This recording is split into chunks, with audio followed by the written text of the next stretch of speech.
Well, good morning again. And happy Sabbath. 90 days ago, we were beginning the year. Right? And now we are one quarter into the year, and one quarter is already gone. So before we know it, friends, we're going to be facing once again the end of the year, God willing. And then a new year again. Well, this morning I want to take the first presentation to talk a little bit about the news. I'm not going to be talking about fake news, because that's all we get. we want to talk this morning about news as it relates to Bible prophecy. And I'm sure that there's a lot going on that I have no idea of, and perhaps that's fine. But sometimes when we see the news, we need to realize that we're coming to the very end of human history. And we cannot continue. We cannot afford to do business as usual. We need to be real with God, number one. And number two, we need to tell other people that time is running out for them as well. So we have a lot to do and a short time to do it. Well, this morning I want to take you back to 1993. It's going to be 25 years on April 19. I don't know if you know what I'm talking about. What is it? Waco. There you go, Waco. It's not going to be in the news, most likely. It's not news anymore.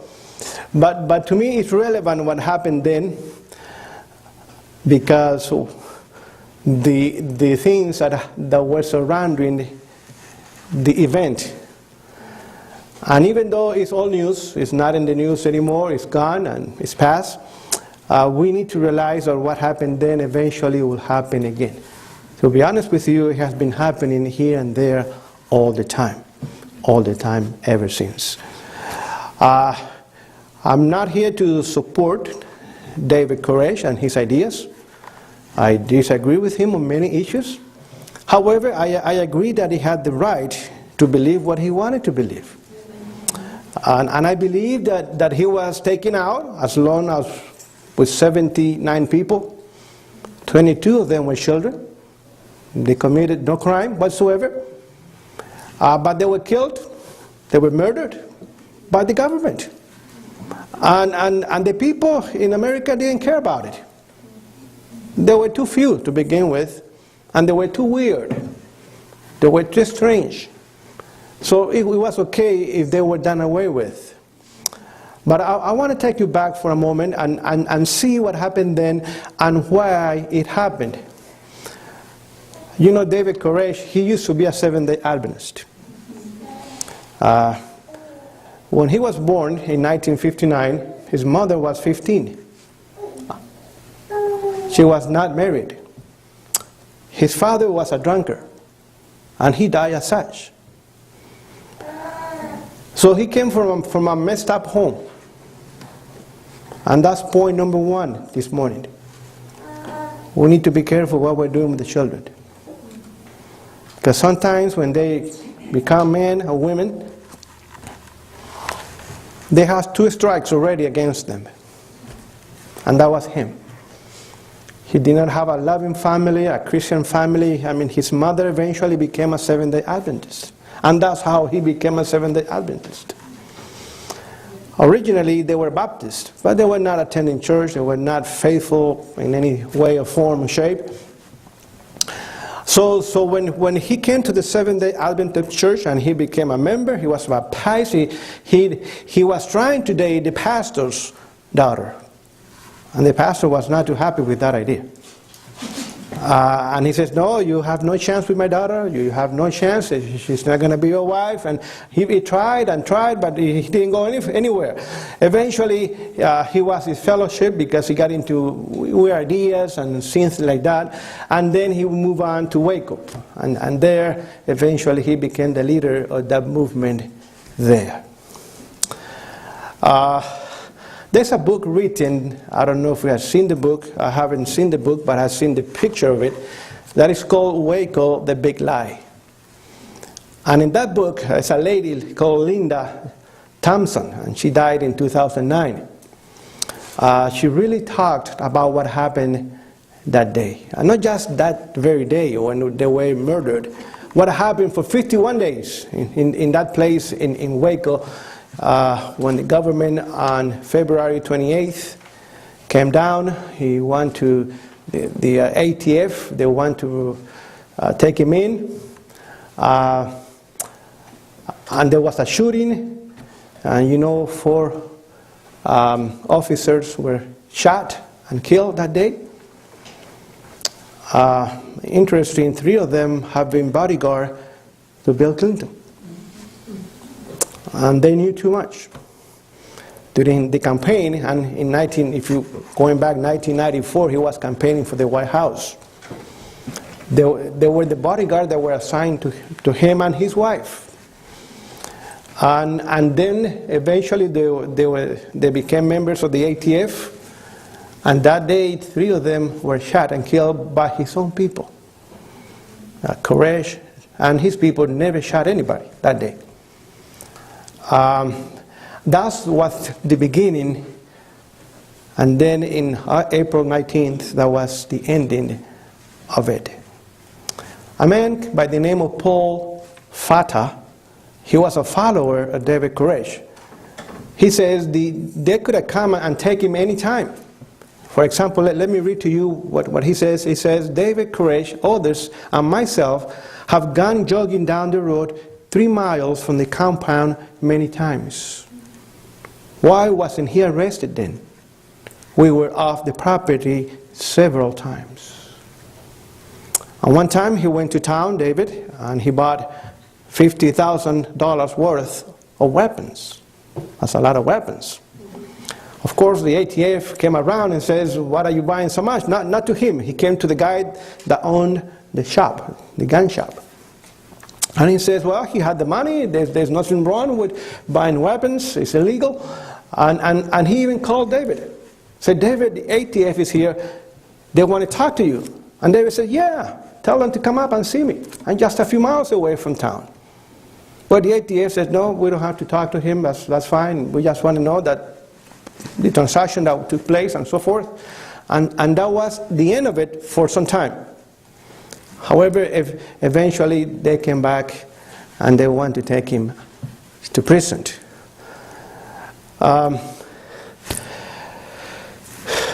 Let me take you back another time. David had the idea that him and his followers were going to fulfill Ezekiel 9.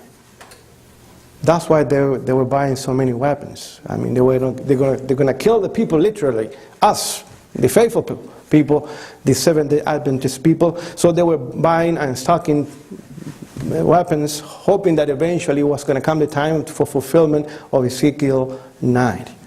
That's why they were buying so many weapons. Another idea that they had is that they had to move to Jerusalem and gather there as one people so they could see Jesus' second coming. So they were in the process perhaps of selling the compound and moving to Israel, hoping that eventually they were going to be all there together as one people and Jesus then was going to come.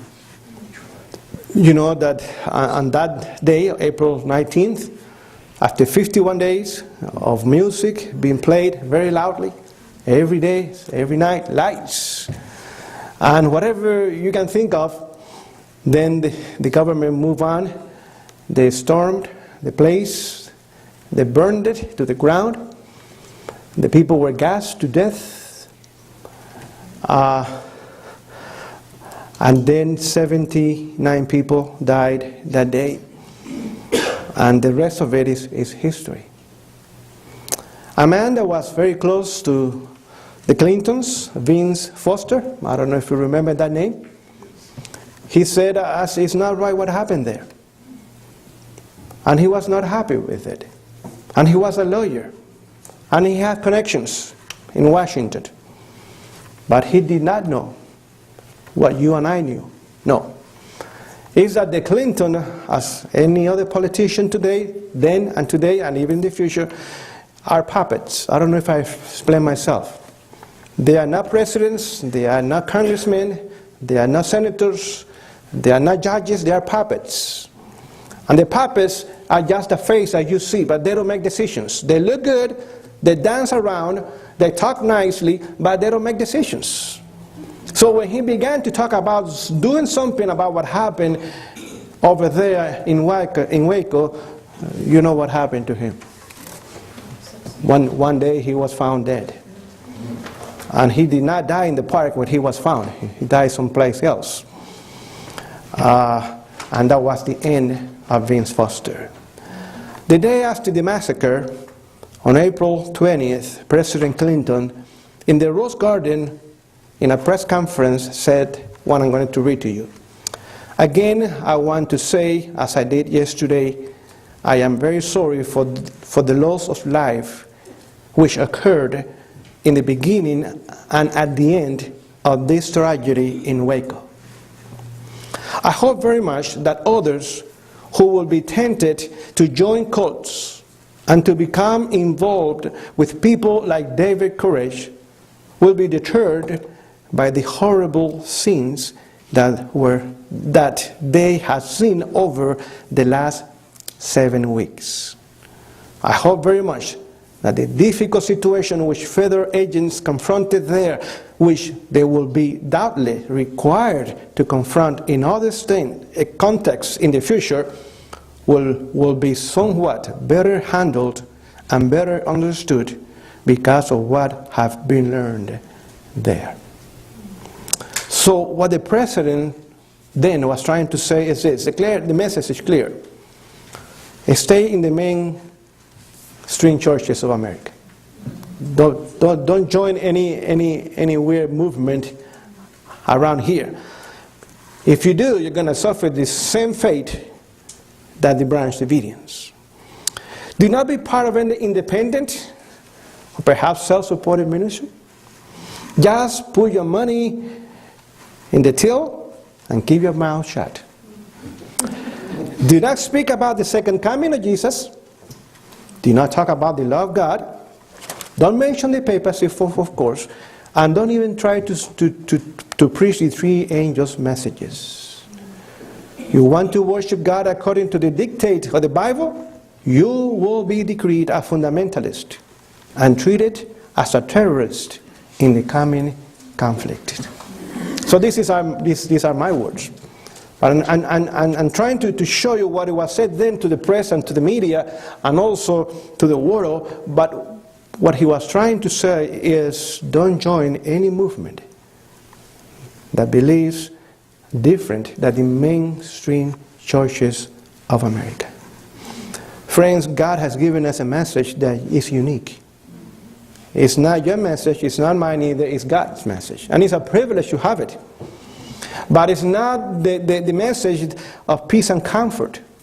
It's a message to prepare people to meet God when He comes soon in the kingdom of heaven. A few days later, Janet Reno, she was the state or the general attorney at that time. She was asked on CNN, says, what is a cultist? And they were talking about David Koresh and his people. And says, number one, someone that has a strong belief in the Bible. Well, I guess I'm one of them, because I believe the Bible. Number two, strong belief in the second coming of Christ. Number three, frequent attendance at Bible studies. Number four, give high levels of finances to Christian causes. Number five, homeschool the children. Number six, accumulate survival food. Number seven, strong belief in the Second Amendment. Number eight, who has distrust of big government. And number nine, dwells in the country for the most part. So 9 points what the state attorney or the national attorney is saying. If you believe one of this, or not, perhaps 9 of them are, I don't know how many, but then you are a David Koresh in the process. So we see that Satan has you and I, and those who, by the grace of God, wants to be faithful to him, as the target group to be destroyed and persecuted eventually. So we see that the news is telling us that what happened then will be happening again in the future. Friends, we do not need to be worried. What we need to do is to be faithful to God. Amen. Let God handle Uncle Sam. God knows how to. But if we are in Christ and we're having a walk and a saving relationship with Him every single day of the week, friends, we are preparing for heaven. And even though Satan and his cronies will do all that they can do to try to destroy the people of God, they will not succeed at the end. It's true, some of us might die for Jesus, but that would be a privilege. That would be an honor. He died for us. So it'd be a privilege for us to die for Him. And also our blood then will become like water to seed the seed of truth that has been planted in people's heart. Don't forget, that's what happened to Paul when he saw Steve being murdered. Steve had no idea what God was already doing in his heart. But he was already preparing a champion, a warrior for Christ, as Stephen was being put to death. So the time might come when you and I perhaps have to give our life to Jesus, for Jesus, and that's fine. He will give us the grace that very moment to go through it in such a way that many people will see Christ in us and they will be encouraged to have a walk with God. That's piece of news number one. Okay, I want to move on. Another piece of news that I want to share with you this morning is about the president now, our president now, moving the embassy, the U.S. embassy, from Tel Aviv to Jerusalem. Why is he doing this? Well, he's doing it because the evangelicals, the people that really elected him and did a lot for him to make it to the White House, so he could make it to the White House, they believed that the end time events will take place in Jerusalem, not here in America. But you know that idea is not evangelical. That idea came out of the Council of Trent during the Reformation. I mean, the Reformation was a revolution. But because it's set free. By the way, the Reformation has been the greatest emancipation movement ever in human history. Until now. There's another one that is coming, much better. And the impact will be much greater. And that's Jesus' second coming. But the Reformation set free 50 million people in just 25 years. So it was an emancipation movement, friends. However, as you know, the Jesuits decided that it was not time for more Reformation. It was time to undo the Reformation. So they had the Council of Trent, 1545 to 1563. The longest council ever, 18 years.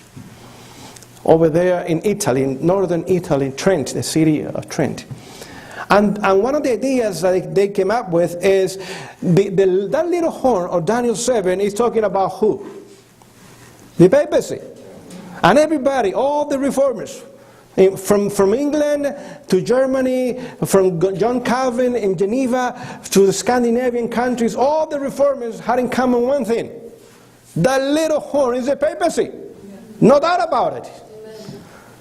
And everybody was looking at it and said, yes, that's right. It's in the Bible. You can see it in history. So they said, hold on, we need to do something to distract the attention, the people, to that little horn. So they don't see it as the papacy.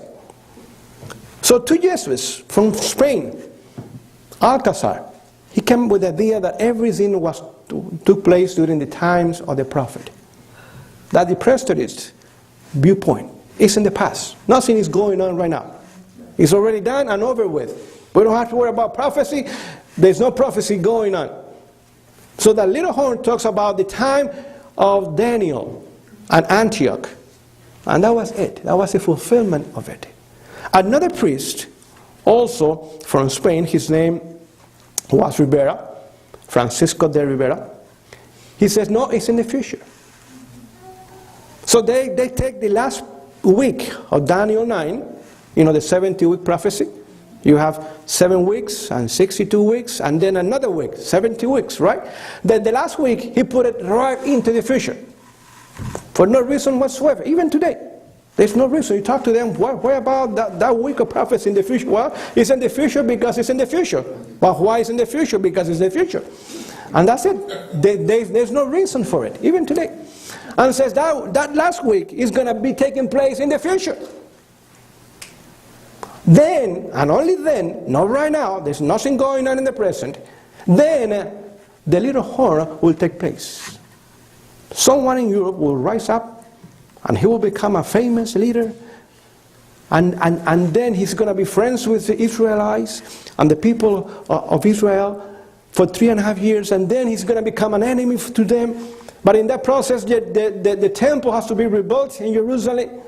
And not only the temple, the sacrifices, they had to be done once again as they were done in the past. So that idea of the future came out of the Council of Trent. And through Escoffield, which used to be a Scottish Presbyterian pastor, at the end of the Bible, he has some articles about the futurist, and eventually came into the evangelical churches of the world, including here in America. That's why they believe, for example, the secret rapture today, friends. Imagine, it's so secret that not even God knows about it. Because it's true. It's nowhere in the Bible to be found. That's how secret it is. Not only the idea that there's a secret rapture, and you know what it does to us? We are the only people really that believe in the second coming.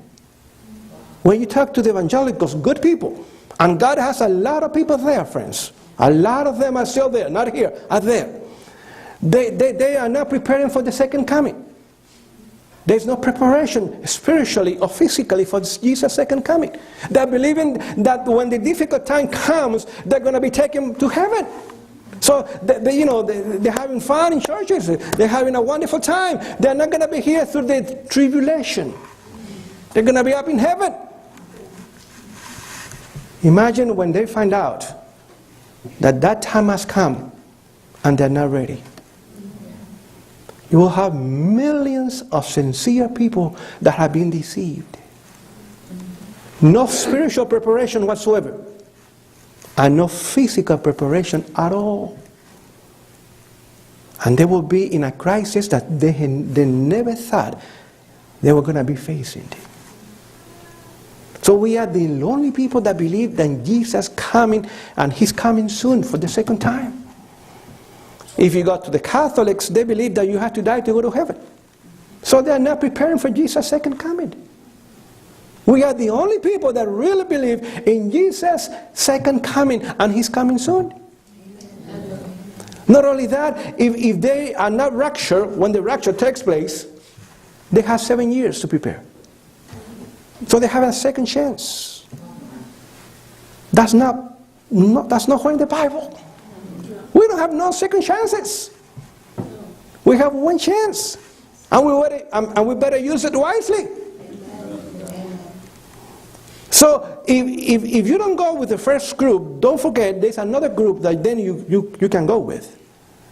But it's not going to happen. Not only that, because of that futuristic viewpoint, they believe that the end times events will be taking place in Jerusalem, over there in Israel. And they have no idea themselves that they are fulfilling prophecy. And prophecy is taking place right here underneath their nose. And they have no idea whatsoever. They are looking over there. That's why Satan has that place always in a war. So people say, see, there's something going on. Yes, there's something going on. It's a distraction. It's a decoy. It's a decoy. Look what is happening over here. Don't look what is happening over there. See, prophecy moves as Jesus moves. See, that's why prophecy is moving from the east to the west.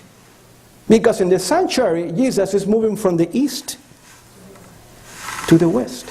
And right now, He's in the most holy place, right? So he has gone all the way to the west. The outer court, east, then holy place, and most holy place. So that's why you have Babylon, and then you have Persia, and then you have Greece. See, you're moving west. And then you have Rome, and then you have papal Rome, and then you have the United States in prophecy. So it's moving, as Jesus is moving from the east to the west, prophecy is moving from the east to the west. However, people are looking to the east. They are looking at the wrong place. Even a president, he has no idea. He's just fulfilling a campaign promise, believing that is the right thing to do, when it's not. It's the opposite. It's the wrong thing to do. So friends, that's why we need to take seriously the gospel and the message that God has given us. Because you have good people with good intention, but they're wrong. They're looking at the wrong place, and they're not preparing for what is coming, and they're not preparing for who is coming. Much less. So that's why the president moved the U.S. embassy from Tel Aviv. Oh, he's in the process. He should be moved by May. He's even planning to be there for that day when the embassy will be opened in Jerusalem. But I want to take you a step further. So you see, what the evangelicals believe today is not an idea that came out of them. It came out of the papacy. And to be honest with you, the evangelicals today have come under the control of the papacy. So they are doing something in behalf of the papacy. However, the papacy is saying, we have nothing to do with it. The papacy is telling the world, because the Pope says so, well, that place should be the capital city of the Palestinians and also the Jewish people. So he's lying. He's lying. You know what happened in the 11th century? 7 crusades. What for? Who was behind the crusades then? The Pope. What was his idea? To conquer Jerusalem. They want to move the Vatican from Rome to Jerusalem. Because Jerusalem is the place where you have 3 world religions birth. The Jewish faith, the Christian faith, and the Muslim faith. I mean, it has holy connotation. It's not a holy place at all. I'm just using the word that you hear on the news. But it has the idea that it's a holy place. And it's a place for a holy father to dwell in. As Abraham, the father of the Jewish people, as Abraham, the father of the Christian people, as Abraham, the father of the Muslim people, was willing to sacrifice his son on Mount Moriah, which is Mount Zion. That's where Solomon built the temple, if you know what I mean. That's where you have the dome. I don't know if you have seen the Golden Dome. It's the second most sacred place in the Muslim faith. As a place where Muhammad was taken to heaven. Only Muslim people can get into it nowadays. That was not the way years ago, but now that's the way it is. You have to be Muslim to get into that mosque and see the rock. And supposedly there is a footprint of Muhammad before he was taken to heaven. So the papacy working in the wilderness, because that's what Revelation 17 says, right? Said that the woman was taken to the wilderness. When was it that the papacy went into the wilderness? 1798. From that moment on, she has been working in a secret way. When the civil power was removed from this religious power, that's the deadly wound. That organization has continued to work, but he has done a work that you and I cannot see. We know what he's doing because the Bible tells us how the system is working. And the spirit of prophecy once again reaffirmed what the Bible is already saying. So through secret societies, through different societies, has been taken over the world, including the evangelicals here in the U.S. And every U.S. president, whether Democrat or Republican, since FDR in 1932. Every U.S. president has not been elected, has been selected. The only one that was not willing to follow the party line was Kennedy. And you know what happened to him. 10 days before he was shot, let me read to you what he said. It says, "There's a plot in this country to enslave every man, every woman, and every child." I was a president talking at Columbia University in New York City, 10 days before his death. "Before I leave this high and noble office, I intend to expose this plot." How far did he go? 10 days more, and that was it. See, he was a Catholic, but he was an American in his heart. See, when the Catholic people came to America, Irish, as the Kennedy family was, they fell in love with America. Even though they were brought over by the papacy, and you can read it in the book by Morse. Talks about immigration and how immigration was being used in 1830s. Imagine, almost 200 years ago. It says bringing the Irish, and then the Italians and the Polish, and I mean good people, bringing them over here, knowing that one vote of the Irishman is equal to the vote of a president. 2 votes of an Irish man has more power than 1 vote of the President of the United States. They knew that.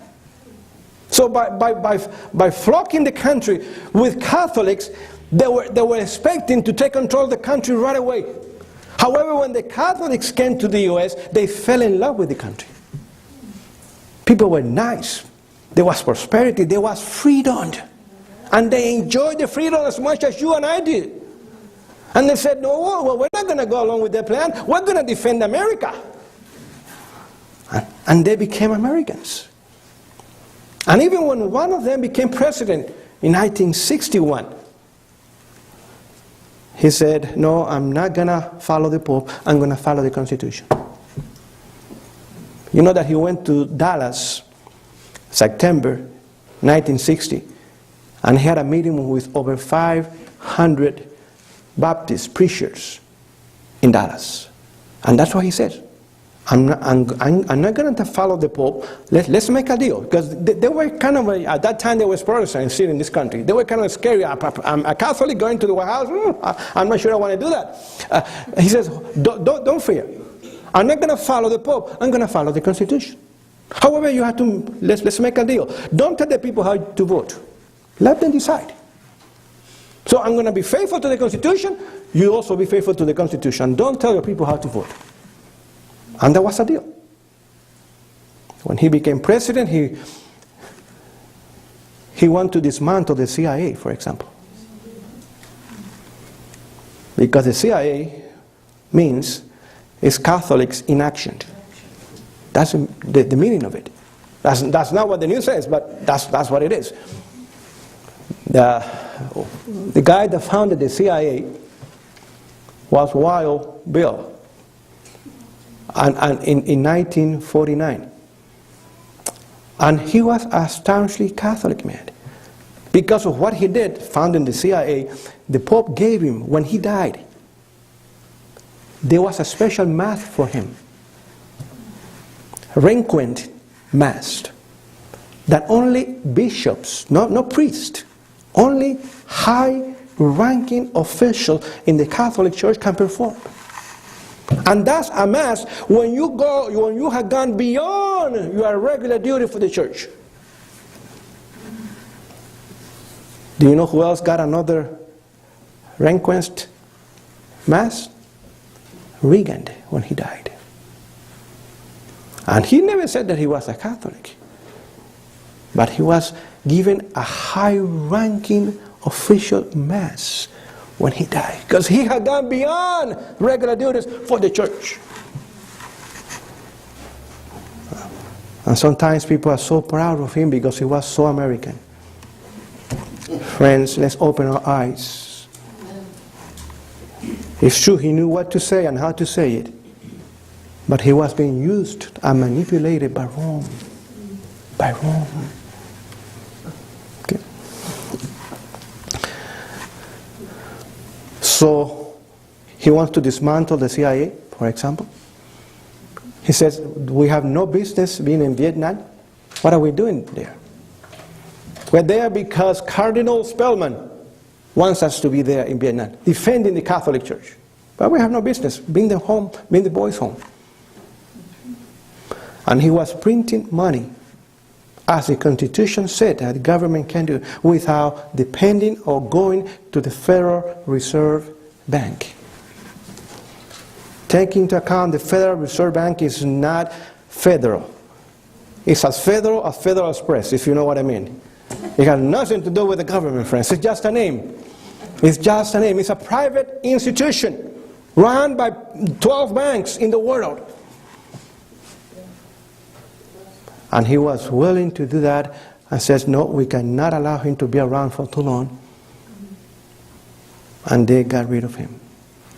But every single president, FDR, Truman, Ike, well, perhaps not Kennedy to some degree, Lyndon Johnson, Nixon, Ford, Carter, Reagan, Bush father and then son, Clinton, Obama, and the one we have in the White House, Prince, they have been selected to be presidents. They have been trained and prepared to be presidents.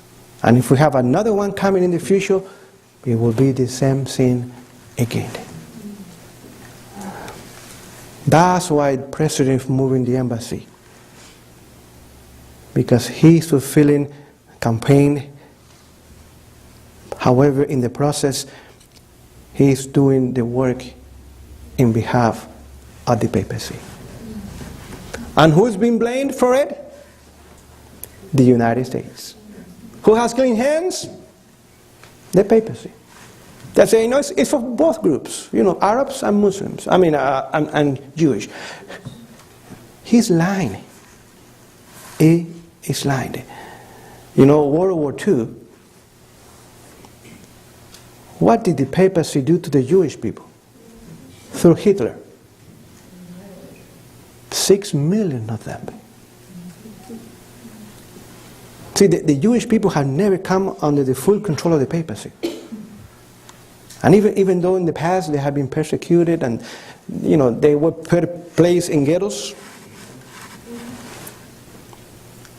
And you have ghettos today here in America for black people and also for other minorities.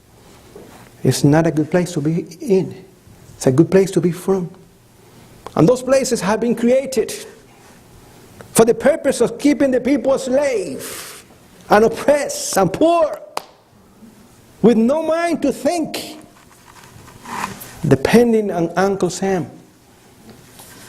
So the new plantations today are in the cities of America. They're not just at the south as they were then. They're in the cities of America. And we need to tell the people there, come out of it, my people, and be set free again. Because you're not free there.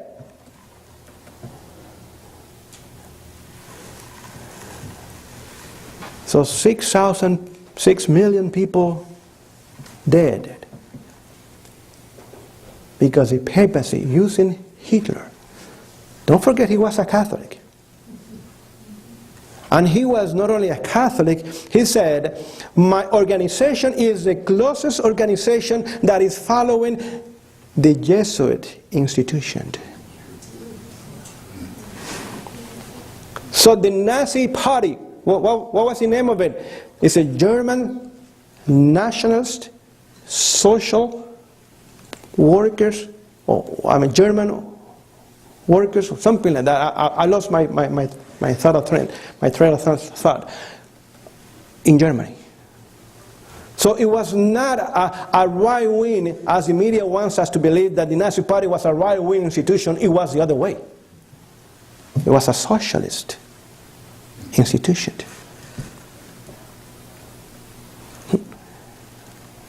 And when they came to power, Germany was in ruin. However, there was a group of people in Germany that they were prosperous. They had businesses. Any idea who they were? Jews. That's right. They were not following the socialist agenda of dependence on the government. They were following the plan of God. When God made man, right, in creation, remember? He made Adam, what? An entrepreneur. Do you know what I mean by that? He did not give him a bank account, right? He did not give him a credit card. See, go to Safeway when you are hungry and buy some food. That's not what God did. He says, you work. I'm going to give you a farm to take care of it. And if you work it, I will prosper your work, and you will have plenty to eat, and even you have so much that you can sell some of it and make some money. So the Jewish people were entrepreneurs. That's why you see today the small business is going out of business, friends. When you have big establishments like Walmart and so many others, they're putting the little guy out of business by design. Because when you are an entrepreneur, you are a free person. You don't have a boss. You don't have unions to deal with. You can close the Sabbath with no problem whatsoever. It's your business and you run it as you want it. So the little shops today and the little businesses are going out of business. And not only they're going out of business, it's so difficult to start a new business nowadays that it's almost impossible. The paperwork is this much. So you cannot afford it. It's beyond your means to have to own your own business anymore. See, Satan is already establishing what he did in Germany. Creating a group of people that have a complete dependency on the government. Or perhaps if you don't depend on the government, but you depend for a paycheck on a farm or a factory or someone else, you're not an entrepreneur. You're eating because someone else is feeding you. And eventually that someone else will ask for loyalty. What are we going to do then? If you've been getting a paycheck every week, $1,000 every week because you work for so-and-so, and he's keeping you alive, what happens when he says, well, if you don't come on Sunday, on Sabbath, you'll be fired? Are we going to show up then? Or we're going to show up here? See, Satan is already preparing the people for a crisis. Knowing that because, we have been told, because of lack of food, lack of clothing, they will not be faithful to God. Right now you have 50 million Americans eating because food stamps. 50 million Americans are receiving every month food stamps. Right now. And we're doing well, quote unquote. Quote unquote. So that tells you something. Something that the news will not tell you. So when the Jewish people were now wiped out in World War II, the papacy created the idea that it was time for a state of Israel. 1948. And then the majority of the Jewish people, they moved there. Have they enjoyed peace ever since they moved there? Thousands of them have died there. The very day the state was created, a war began. And it has been a war ever since, and will continue to do so. And who is killing the Jewish people now? ISIS. The Arabs. The papacy, we have nothing to do with it. Clean hand again. Clean hand. Friends, we need to realize the times that we're living in. When I talk about the papacy, I talk about the papacy, the institution, not the people in the system. That's why I said the papacy. It's an institution, it's evil. There's no other organization in the world in 6,000 years that has done more evil than this institution. However, today, people believe the opposite. That is doing a lot of good. Of course, Hollywood is helping. There's a new movie coming out, A Man of His Word. Who's going to be in that movie, friends? It's not me. It's the Pope. And you can see the trailer. It says His word, not this one, unites us. In a broken world, in a divided planet, He is the only one that can unite us. Now, that's in the trailer. I'm not making it up. And you can see Him talking to the Muslims and talking to different groups of Christians and talking to Buddhists and talking to Hindus, and they are laughing and having a wonderful time, and He seems that He's the one that is really uniting the world.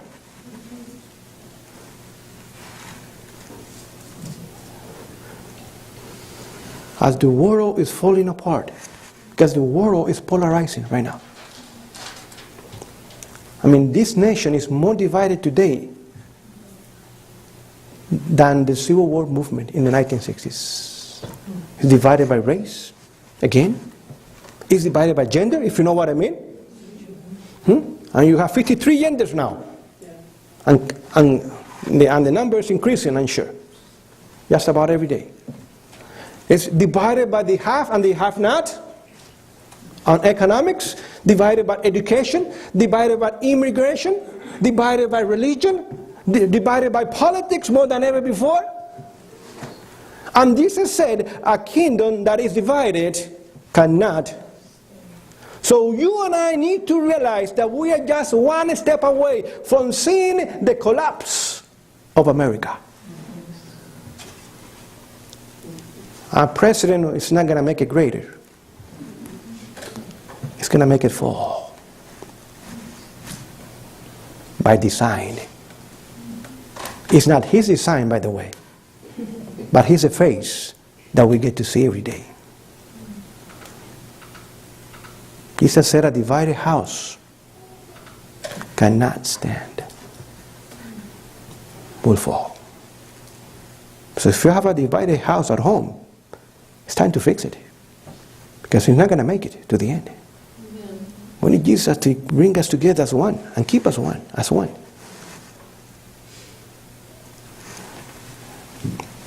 That's why you see, for example, Russia doing what it's doing today.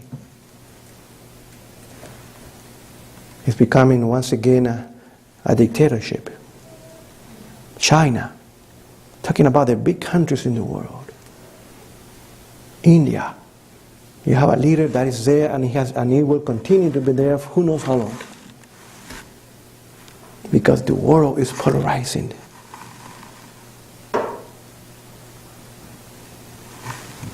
The Republicans are moving more to the right, the Democrats are moving more to the left. Friends, we cannot follow human schemes. We need to follow Jesus.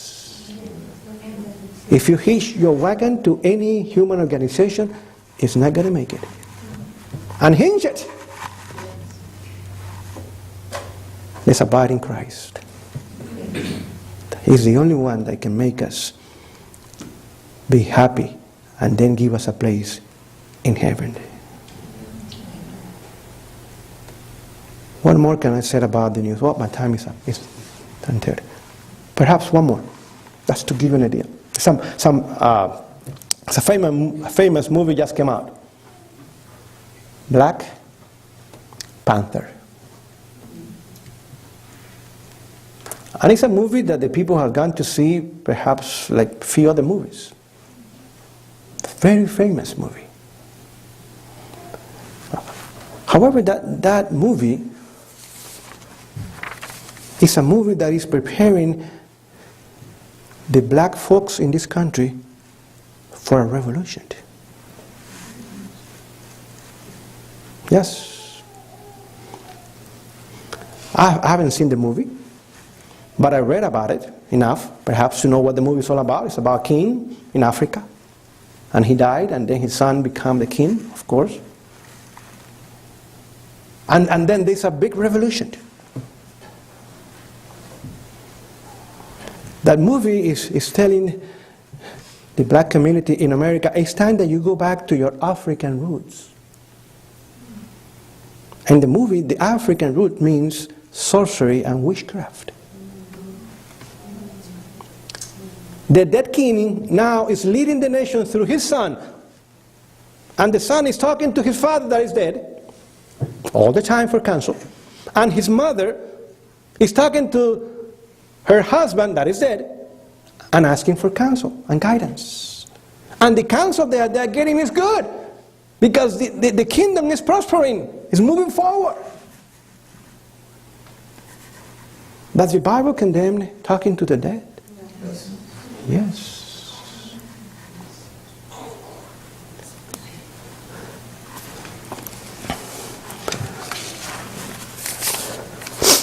Not only that,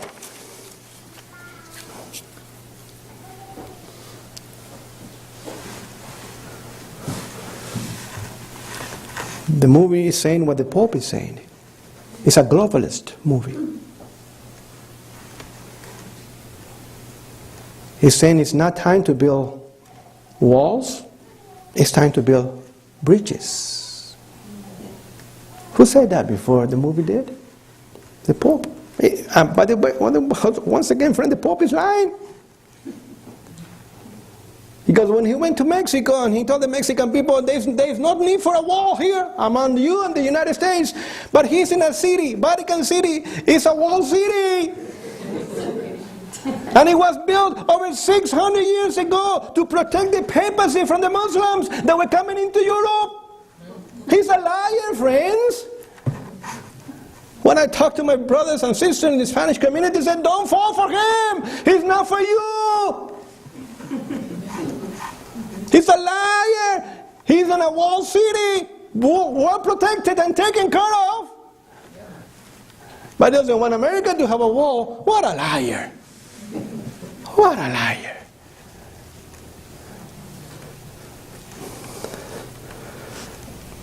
In the movie, the homosexual agenda is promoted too.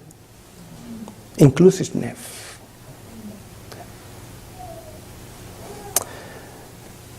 See, the black community in America,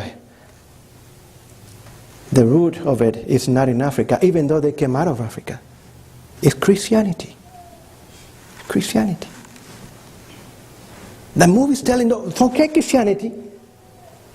Go back to pagans, ideas and teachings. They worship the ancestors. You don't worship dead people.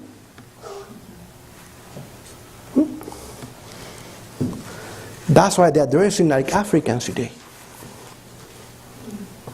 Because they want to go back to the root. But don't forget, Africa is not a country, it's a continent. And in that continent you have many, many cultures. A year ago I was in Kenya, one country, 47 different tribes. One country. They have their own language, food, diet, dresses. It's like every tribe is different. I mean, I cannot tell them apart, but they can tell themselves apart. It's like me going to China. I would say everybody's Chinese, but it tells you that I don't know much about the Chinese culture. But it's like saying, for example, that you have to go back to your root. When perhaps a Mexican and a Canadian, even though they are in the North American continent, they are different. They're the same continent, but they're different in many respects. So what culture are you going to go back to?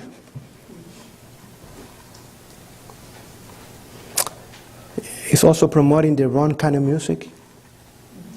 Promoting promiscuity. That means you can fool around, it's okay. As long as you don't get pregnant, that's fine. In movies, no lady gets pregnant. In real life, many do. So Walt Disney is the one that put out this movie. No. Yep. The board of Walt Disney does not have a single black person in it. Not a single black person in it. And that elite corporation, white folks mostly, I'm not against white people at all, I'm not against anybody, is telling the black community what to believe. Is telling the black community it's time for a revolution. What is a revolution? When you gain power by war, by force. It's time that you conquer your roots, you go back to where you came from, and you identify with that root, and then in America you establish your own kingdom. Black Panthers. That's Malcolm X movement in the 1960s, if you remember.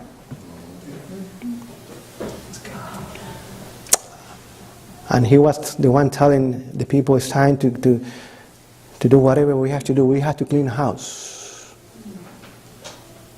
He was a Christian, and then he became a Muslim. Because the CIA was already making the black community Muslims in America to create friction between the white folks and the black folks in America. And that's why you have, for example, today famous people like Muhammad Ali, famous boxer, right? Abdul Jabbar from LA. You remember the hook? Yeah. All right. I was not in Christ at that moment, so I was into sports at the time. He became a Muslim. See, the CIA was recruiting the cream of the crop in the black community to become Muslims. And to create the Muslim black community in America. To create tension in America. What time is up? Well, friends, civil war is going to happen again. And it's not going to be a pretty picture. That's why we need to be found in Christ and Christ alone.